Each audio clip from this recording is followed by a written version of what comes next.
From Washington, this is the HPS Macrocast with Hamilton Place Strategies and Markets Policy Partners. Good morning. It's Friday, April 10th, 2020.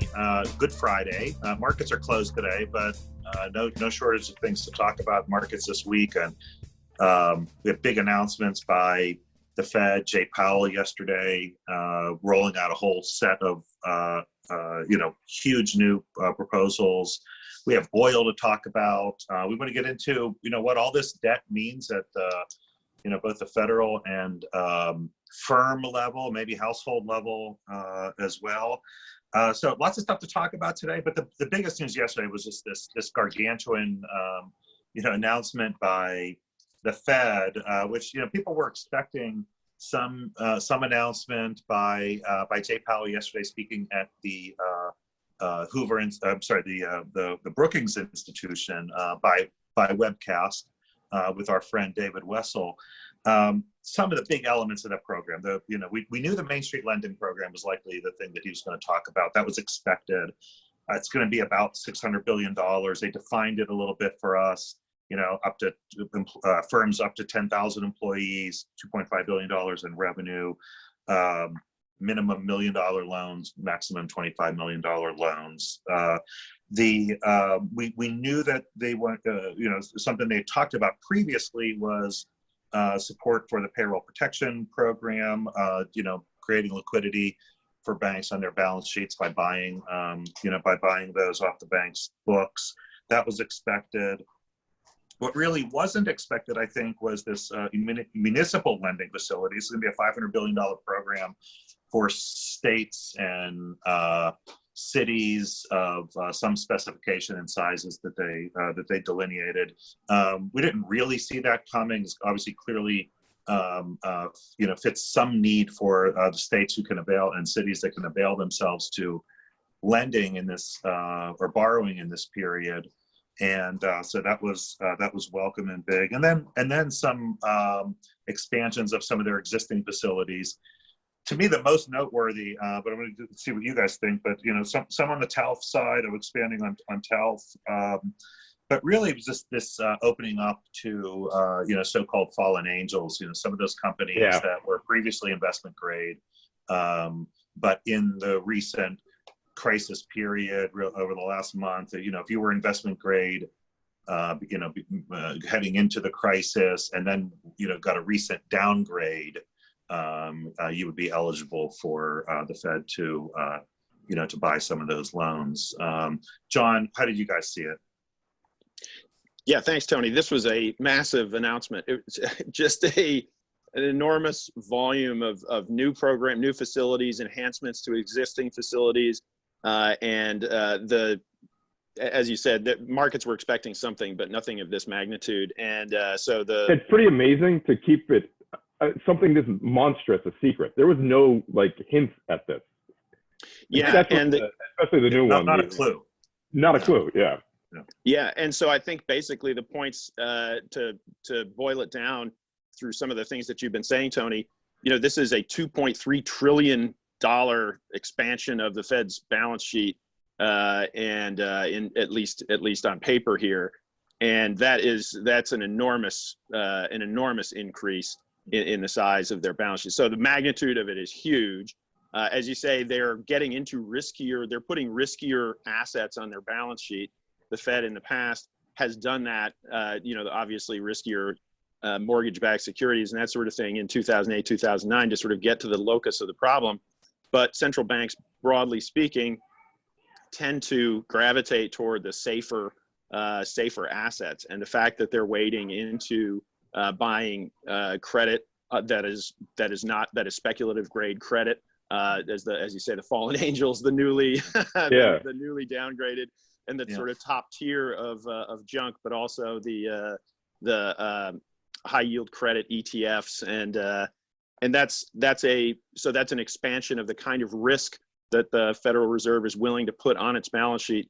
And also, and this isn't new, but it's just the expansion of it makes it even clearer. This announcement makes it clear that the Fed is really going beyond the typical monetary mandates into fiscal. This is very much fiscal policy They'd already done that to a great extent, but the Fed typically monetary policy is about getting the circulatory system going and providing liquidity, but not giving like real economy and real activity support. Yeah, exactly. And that was the point we were making on a lot of the previous efforts that the Fed had done. The Fed wasn't giving banks $500 billion.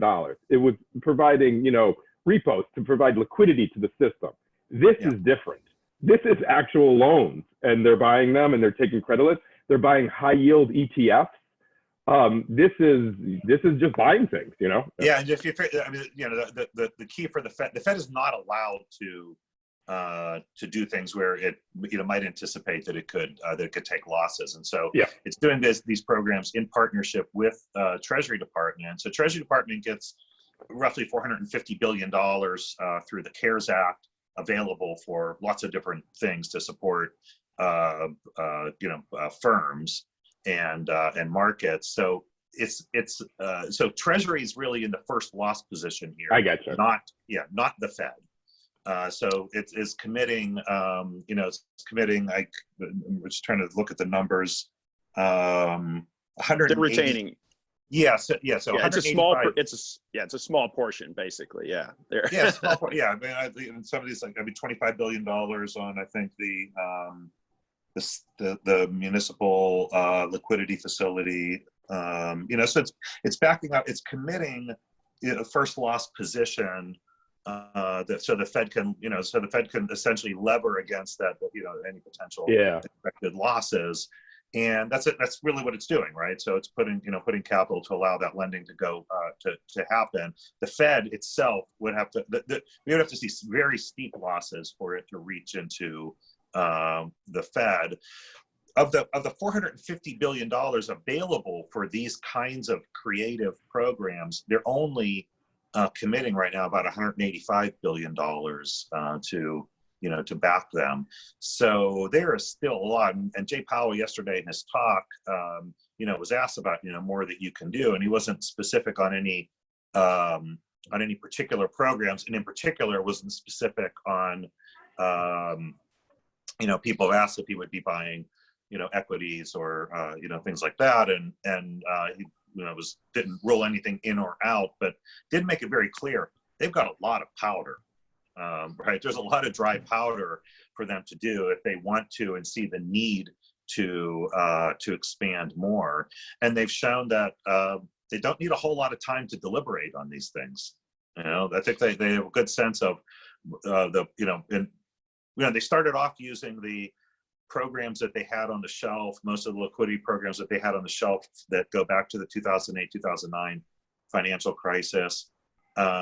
They've also shown that in a matter of a day or weeks, they have well thought out plans for other things that they can do. You get the sense that, and I know a little bit about this from my my relationship with the Fed and some of the board members and the regional banks, that they have in fact been thinking of these things for a long time. They didn't know when or what exactly the crisis would be where they could do these things. But they did not want to stick themselves like they were in 2008 with market disruption needs, broad economic needs, and having to invent them on the fly. So they're shown that they can work big and quickly. That's a really important point. And one of the things that's helped them make these plans is that central banks overseas are actually way more aggressive in certain areas than the Fed is, particularly the Bank of Japan. The Bank of Japan never, when the Fed was beginning to roll back some of its easings, the Bank of Japan never was doing that. It was going further and further into easing. It has a balance sheet, and the European Central Bank has a balance sheet that's way larger as a percentage of GDP than the Fed. The Bank of Japan the European Central Bank has been buying credit for a long time. Buying corporate credit. They've been in that business for since I think 2011, when did they start that, Brendan? I can't remember if they started it in 2011, 2012. But anyway, I think it was 11. Yeah. They've already been, they've already been buying corporate credit. Decade. Yeah. The Bank of Japan buys equities. So they buy equity ETFs. In fact, they've bought so many that the Bank of Japan is a top 5 holder of most large Japanese companies. The top 5 holder of equity positions, which is a weird and not it's sort of for the free marketeers a relatively disquieting thing, which is maybe what maybe part of the reason why the Fed stayed out of it. But we saw a lot of equity buoyancy this week. We haven't seen that's not as as front and center for the Fed's mandate in stabilizing the system here.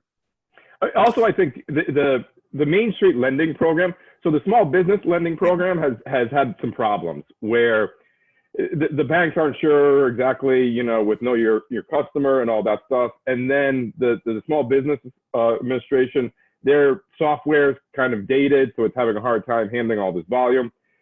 But this one looks like these loans could go out, next week, because essentially the bank makes the loan and then the Fed buys it. So the Fed doesn't have to, the Fed is more, and the Treasury is more as an investor. So they'll just kind of trust that the bank made a good loan and just buy it. That's right, and the challenging part of the PPP, the Paycheck Protection Program, was that a small slice of banks were SBA lending banks. Some had relationships. Not all of their even if the banks did a ton of small business lending, they didn't necessarily do lending through these programs at the SBA because. Their small businesses just didn't need it, and so they weren't providing that service. Now you had in this very tight period lots of banks that need to become SBA lenders in order to support their existing clients, and then take on this volume of the businesses that had never borrowed from the SBA to get into the program and to get relationships with their banks. So they have these regulatory hurdles of, anti-money laundering, know your customer kinds of hurdles that you mentioned. To your point on this one, first of all, these are larger institutions. Right. So these aren't independent contractors. They're not going anywhere. Yeah. They're going to be here in a year. They already have existing sophisticated relationships with banks. They're still these are medium-sized enterprises, people think of 1,000 employees as a giant company. These are, and it's hard to get the scale of firms in the United States, but that's a medium-sized enterprise, and they need, they have sophisticated relationships with their lending institutions. There's nothing more. They don't have any other regulatory hurdle to go through.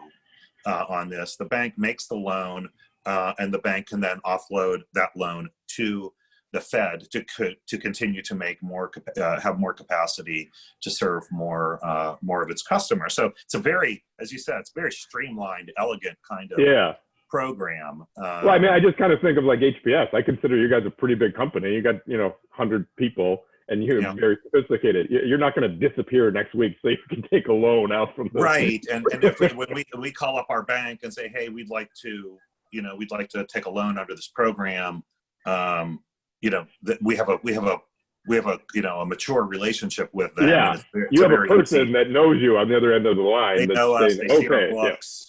Yeah, they know our tax situation. They know our payroll situation. So it's very easy. And I don't think they need to do much in terms of making special kinds of commitments. And I still want to dive a lot more deeper into this. They do have the requirements on things like stock buybacks and executive compensation. The Fed made that clear that because this is coming under that program with money that's being backed by the Treasury. In this particular program, the Main Street Lending Program, they do have to adhere to those restrictions that Congress put on doing share buybacks and things like that. So that's something. But look, again, like the whole point is to push money out into these businesses as soon as possible, so that they can keep their workers, and so that they're in a position to resume economic activity on the other end. One thing I do want to spend a little bit of time, because it was, in addition to the buying below investment grade credits was this municipal lending facility, which was new. It was a big surprise. And so it got a lot of attention, and I think is welcome for a lot of states and municipalities. Doesn't mean it's a slam dunk and just what these entities need. So the situation obviously is that all of these entities rely to some greater or lesser degree on things like property taxes and sales taxes, and so they're taking a huge hit to their revenue stream to be able to fund essential services. At the same time, a lot of their essential services costs are going way up because some of municipal hospitals and things like that. So it's a significant thing that the Fed is coming in with this facility. It's about $500 billion. They've tried to slim down the number of states and cities that they're dealing with, so that just to streamline it for their ability to have these discussions with these entities. Very, very concessional lending rates, very forgiving terms, but they are loans and they are going to have to be paid back. And so on that point, a lot of states and municipalities have rules on, incurring debt, even this very, very forgiving debt. And so it's not going to be the panacea for every entity out there. And I think we are still going to need to see substantial support from on the fiscal side from Congress, direct cash support for. Exactly. I think this kind of can fill the hole for the next few months, but it's going to take a while at the state and local level and at the federal level for tax receipts to go back to, quote unquote normal. And the only way that can be filled is from a fiscal transfer. Yeah, the needs are all over the place. And so, and just to segue into another topic, is the top up of the PPP, the Small Business Lending Program, which opened a week ago today to a great rush of applications. And we talked about it on Wednesday, the popularity of the program, the potential areas of bottleneck where those who are applying may not get access. So we saw this week Capitol Hill and the administration swing into gear to talk about topping up that program in advance of doing a full-blown, all singing, all dancing CARES Act 2.0, which may come later this month or May, I guess, is what they're talking about in terms of that. But in the interim, topping up this PPP, the Treasury requested $250 billion. It because most senators and members of Congress are out of town in their home districts, it was going to have to be a special vote. You Tony, the ins and outs of these procedural aspects a lot better than we do. So what was your perspective on what transpired yesterday? Part of me, I get really tired actually of some of these things. So because in some ways they're very predictable. You keep hoping. If you keep feeling like Lucy with the football, right, and Charlie Brown, because you keep kind of hoping that, look, they're going to do this the serious way and effective way and quickly, and so they have this proposal to top up funding by as you mentioned, $250 billion to get to $600 billion. There's a side story over here that some people were asking for $600 billion 2 weeks ago when they were negotiating this in the bill, and Republicans rejected the to go to $600 billion and reduced it. And so it's a little bit ironic that we're coming back now to try to voice vote this in, because members aren't going to come to Washington because of, travel fears, coronavirus fears. So they're going to try to voice vote this extra $251 billion to get it to $600 billion. Democrats objected because they would like to get some more other items in this, hospitals, and change some of or adjust, modify some of the provisions in some of the existing lending programs. So we're kind of mired in this, what's going to be a partisan debate. And we talked about this before, that we said like the next funding levels are going to be much more partisan, much more hard fought. Mm-hmm. And even though they're going to have must-pass legislation, what was remarkable about yesterday, I thought, was This, like, early in the morning, you wake up early in the morning, we're going to see, the weekly jobless claims come in, which we knew were going to be a horrifying number. Some thought that they would be better than the week before. They were actually, just as bad or worse than the week prior. Over, 6.5 million new filers for weekly unemployment claims. That comes at 8:30.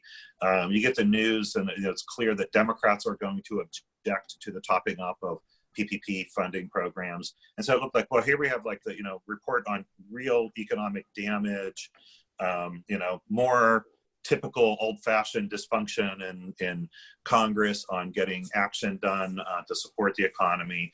And then Jay Powell comes in and says, you know what, I've got $2 trillion I'm going to dump on this. And it's like, you guys go play. He dropped his credit card on the table. Yeah. You guys go sort that out. Yeah, you guys can get the tip. You guys cover the tip.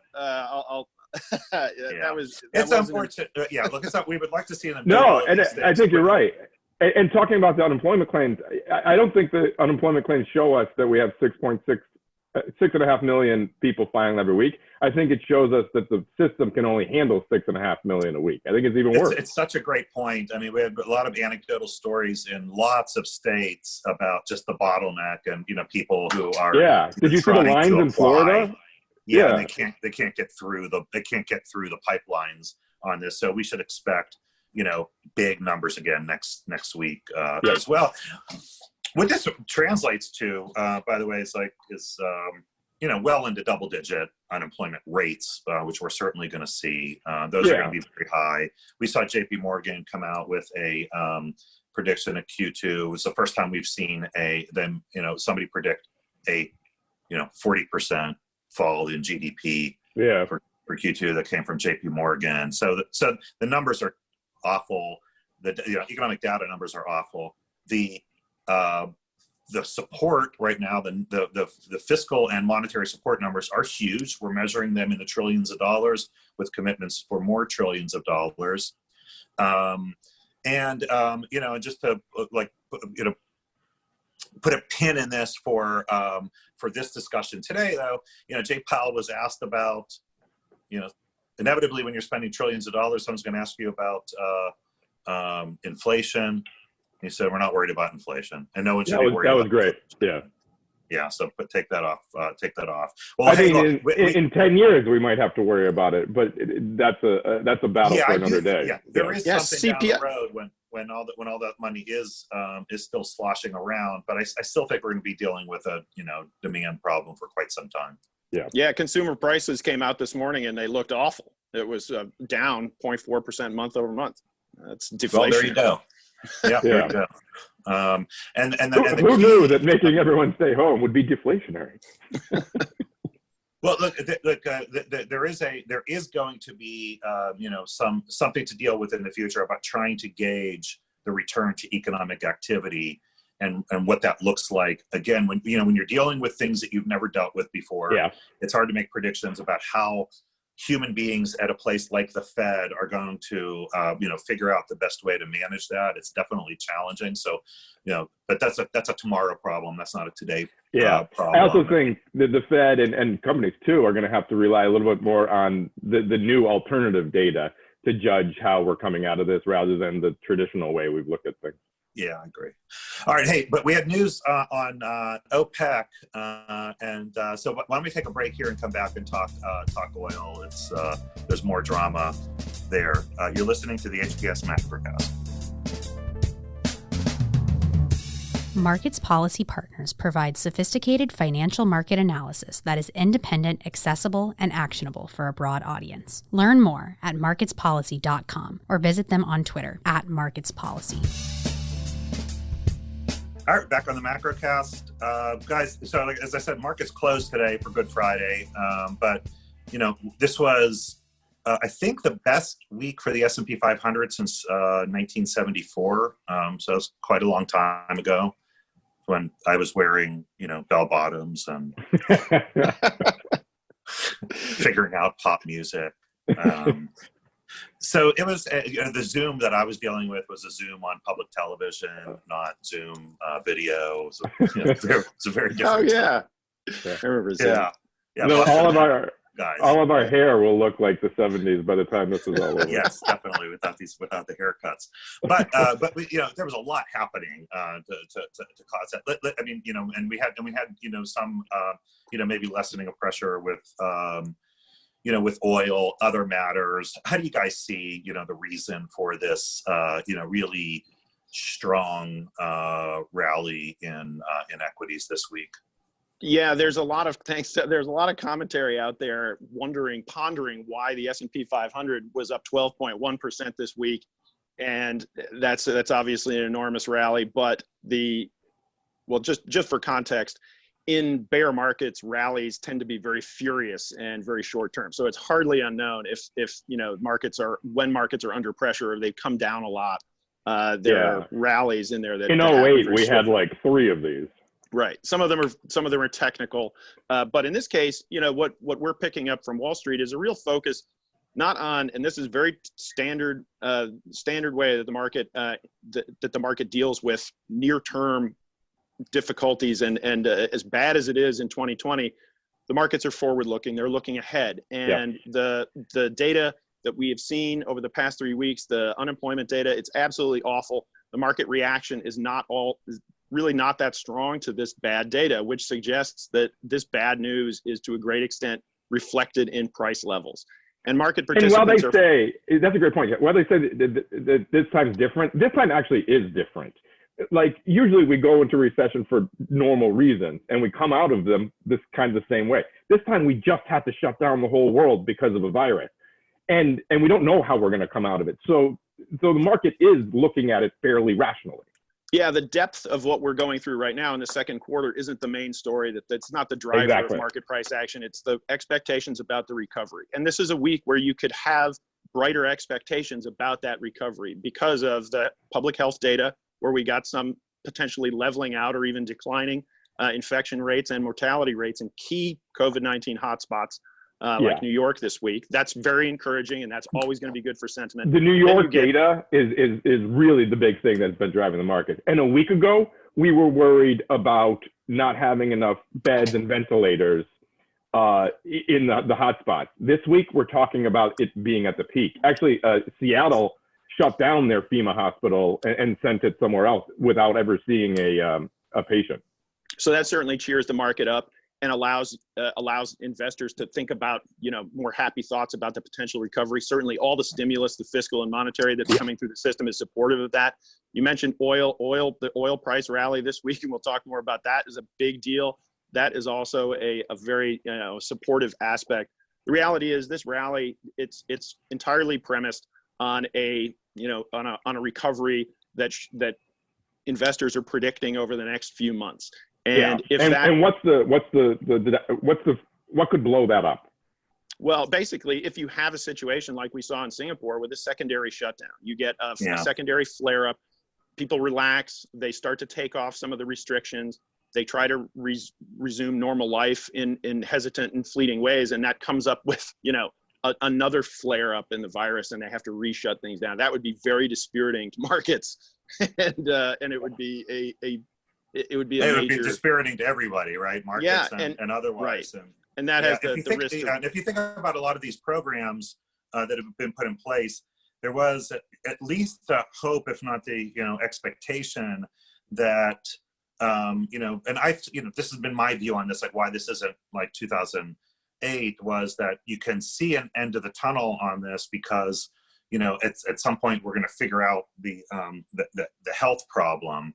And so, but if we can't figure out the health problem because, the remedies for it take too long, and we listened to Bill Gates discussing this yesterday on CNBC, and his point was, look, that the real way to conquer this and prevent the deaths is a vaccine, and vaccines take a very long time to get done. And so that's that's where you slam shut the virus, is when you get a vaccine, and that could be 18 months before we see a vaccine. And he's pumping $100 million into multiple facilities, right? I mean, really a remarkable thing that he's doing, money into multiple facilities to try to make bets not on one potential vaccine, but 10 potential vaccines, and also then therapeutics. There may be a therapy, a drug that you could take. The president keeps talking about, hydroxychloroquine, and the jury's out on whether that's the thing. And but there are other people who are working on therapeutics that could reduce the likelihood of hospitalization and death if you acquire the virus. So, those things we have to wait on magic from the health researchers, right, to conjure up these things. In the meantime, we're dealing with the same primitive things that we have right now, which are stay away from other people and wash your hands, right? That wear a mask. These are like primitive ways and blunt force ways, very destructive to the economy, that prevent economic activity from taking place. So if we were to have a second dip on this, it is really damaging and dispiriting, and it throws off you essentially maybe you double the amount of fiscal and monetary support that you need, because you need to go longer months. Maybe we're talking about an end of the year issue, not a fall issue. And did I see yesterday that the federal government is not going to be funding the testing anymore and handing it over to the states? And we got to fix that, if that's the case. Yeah, I mean, I want to dive deeper into that too. I don't really understand what the why. President in his press conference yesterday talked about not having the need to do more testing. That seems to countermand what all of the very best health professionals that's the only way we can really reopen, to find out who's had it, who hasn't, and then who can go back to work. I mean, if we're spending $2 trillion and a big bulk of it is not on testing, we're doing it wrong. That's right, Brendan. Look, if we're talking about we're throwing trillions of dollars around left and right on this, it's hard to imagine we don't have the money to go out and fund the massive testing that all of the professionals are telling us that we need. But hey, look, while we're talking about tossing around trillions of dollars, that it seems like it's coming off the money tree. All of that money is going to have to be accounted for. We talked a little bit about the Fed's balance sheets. Let me come back and and close out this Macrocast, talking a little bit about those debt loads, and then looking ahead to next week. You're listening to the HPS Macrocast. Hamilton Place Strategies is an analytical public affairs firm based in Washington, D.C. Learn more at hamiltonplacestrategies.com or follow us on Twitter at HPS Insight. All right, back with the HPS Macrocast. It's Friday, April 10th. So all this money we're talking about, the Fed's balance sheet, well over $6 trillion. They were down I think back in March around $4 trillion, maybe $4.5 trillion. So pretty substantial expansion and more to come there. John, I think you told me that you've seen estimates for the federal government's fiscal budget deficit. CBO was projecting somewhere around $1 trillion. We're now probably looking at something like $4 trillion. These are just massive amounts of debt. Treasury has to go out and finance this stuff. But what are the implications of the increase in the balance sheet of both the Fed and the well, it's all on the taxpayer. We shouldn't forget that. People think Fed is magic money. It's not magic money. It's real money. Yeah, if there were dislocations, if there was a lot of heartburn in the market about taking down that kind of flood of supply that's going to be coming out of the Treasury, we certainly haven't seen it in price action right now. I mean, the 10-year Treasury yield is at 0.72%, and the 2-year is at 0.23.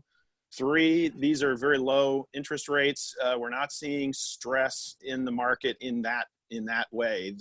These very low levels and now lower volatility of treasury markets, those have calmed down to a great extent.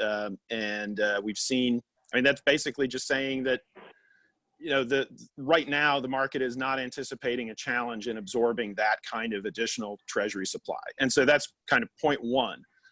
Point two is, taking a step back and looking at it, we were always going to be heading toward, pretty large deficits this year and in the coming years.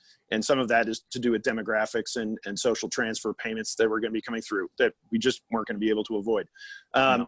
This leads us to some market commentators are saying that, however you feel about modern monetary theory, which in a nutshell, very grossly simplified version is that countries that issue debt in their own currency can run much higher debt and deficits. And so debt levels don't really matter nearly in the way that classical economics think. That modern monetary theory has been called like voodoo economics and for the modern age and that stuff. But I hope they're right because that's where we're headed. Not headed, we're there. That's where we're there. Yeah. So yeah. So like or not, we're gonna called the real life test. Yeah. Look. Obviously, having the dollar and having the world's reserve currency and being able to being able to issue debt in your own currency is an enormous advantage for the countries that can do that. Most of all, the United States. Mm-hmm. I think I was called the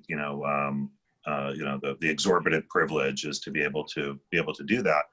I don't think we're headed for MMT. I still think that there is at some point, whenever normalcy happens, we're going to see there is a theoretical limit to the world's capacity to absorb U.S. debt.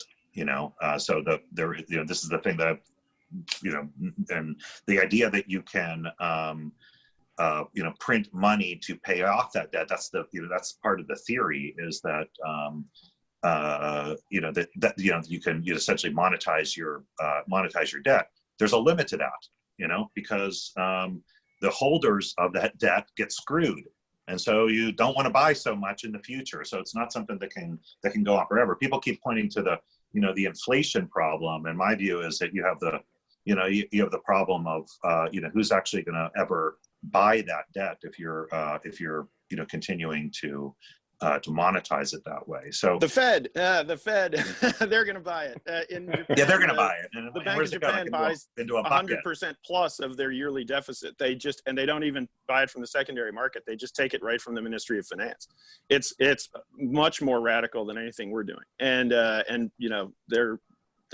you can have a lot of arguments about whether that's in any way transportable to the U.S. case, but we've just seemed to follow behind what the Bank of Japan has done by about like 5 to 10 years. It seems like we look what the policies that they've done and shake our heads, and then 5 years later or 10 years later we're doing them too.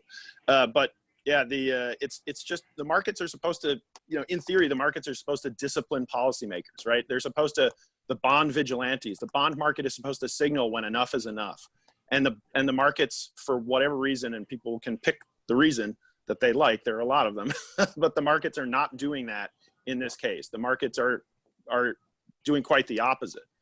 There's no market sanction for adding to the debt, and that it's hard for policymakers to make the case that shrinking the deficit is a really high priority when the markets aren't telling them that, aren't sending them that message.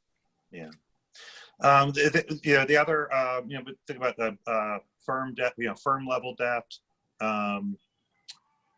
There's all these facilities for corporate paper to help companies get through this period. That's real debt, just concessionary terms, but it is real debt that goes on their balance sheets. Households are an interesting situation, and maybe firms are too. And I haven't looked enough into what exactly they're doing, but households are in this interesting situation where a lot of them are getting forbearance on paying things like their mortgage. So their debt on things like mortgage isn't decreasing. I don't know what's going on with their credit cards. I mean, on the one, I have to think, we're obviously not spending as much as we were before by an enormous amount. So assume we're not adding credit card, much credit card debt. So, maybe households, households are going to be income impaired and are going to be income impaired for some long period of time. We are seeing rents not being paid at the moment, a reduction in the number of people paying rents, reduction in the number of people paying their mortgages. So there's obviously opportunity for lots of dislocation there. Some bank balance sheets are going to be hit by these things. Mortgage servicers are in a really, really tight squeeze right now because of the forbearance, which we talked about on Wednesday. So, look, there's a lot of interesting things to keep an eye on there as to, what happens with debt. And again, like I'm not, I've never been, one of these balanced budget guys. I'm okay with debt if we do it for the right things. There is the question of you're adding this debt. It does have to be serviced. The federal federal debt is already enormous. Interest on the debt is taking up a huge portion of annual expenditures. Right, so that's going to continue to grow. We know, and so these things have to be paid. And the concern is that. It's not, debt for debt's sake. If you're investing in things that are going to generate returns in the future, like infrastructure should increase productivity and increase economic activity. That would be a good thing that's going to generate a return. We are going into debt right now to fund consumption for very good reasons. Yeah. But it means that there isn't a return on the back end of that in the same way that we think about it with investments, and so.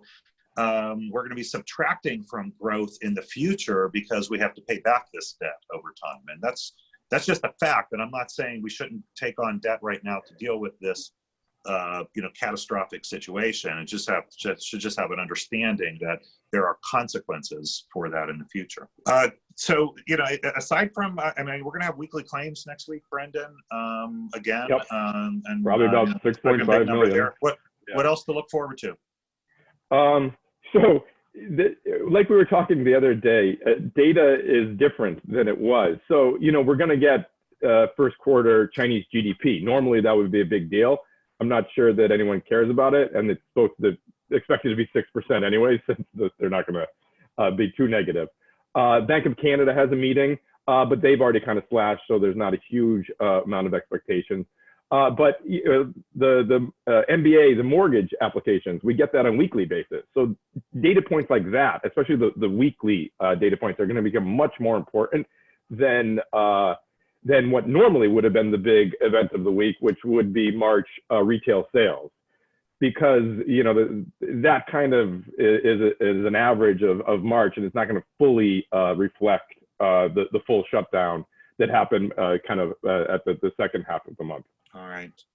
The other thing, as somebody who was a child, saw the horrors of the Troubles, I want to thank Senator Mitchell for the Good Friday Peace Accord, and was proven to be over two decades now of peace in Belfast.